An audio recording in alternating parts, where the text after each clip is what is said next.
Hello everyone, welcome to my another blog. বলেছিলাম না আমি মন্দিরে যাবো, তো দেখো সকাল সকাল তাড়াতাড়ি করে আমি স্নান টান সেরে রেডি হয়ে চলে এলাম। একটাই দুঃখ যে শাড়িটা পরতে পারলাম না, যেহেতু হাতে খুব অল্প সময়। তো তাড়াতাড়ি করে গোছগাছ করে আমাকে বেরোতে হবে, কারণ ও যেহেতু ডিউটিতে যাবে তাতানকে রাখাটা বড্ড চাপের। ও তো একা থাকবে না, একা থাকার ছেলে নয়। তো যাই হোক, একা থাকতে ভয় পায়। তো আমি এদিকে তাড়াতাড়ি করে গুছিয়ে আমাকে বেরিয়ে পড়তে হলো মন্দিরের উদ্দেশ্যে। বেশি দূরে আমি যাব না, প্রত্যেক বছর আমি নতুন মন্দিরে যেতাম, এবছর আর সেটা পসিবল হলো না। তো জগদম্বার মাঠেই আমি বাইরের মন্দিরেই পুজো দিলাম। এসে দেখি মন্দির পুরো ফাঁকা। এই ভদ্রলোক কাকু পুজো দিচ্ছে। আমি তাকে জিজ্ঞাসা করলাম, "ঠাকুরমশাই কাকু এখনো আসেনি?" বলল, "না।" আমি কি করব? কতক্ষণ ওয়েট করব, যদি লেট হয়? ওইজন্য আমি তাড়াতাড়ি নিচে থেকেই জল ঢালা শুরু করে দিলাম। আর মনটা খারাপও হয়ে যাচ্ছে যে, যা এটা কি হচ্ছে যে এবার আমি পুজোটা ভালোমতো দিতে পারব না। অন্তত অঞ্জলিটা তো দিতে পারতাম।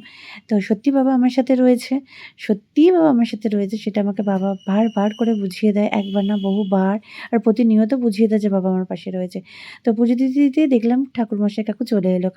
বললাম, "কাকু খুব ভালো হয়েছে তুমি চলে এলে। তাড়াতাড়ি আমাকে অঞ্জলির মন্ত্র বলো।" আমি অঞ্জলিটা দিয়ে তাড়াতাড়ি করে আরতিটা করে আমি বাড়ি যাই।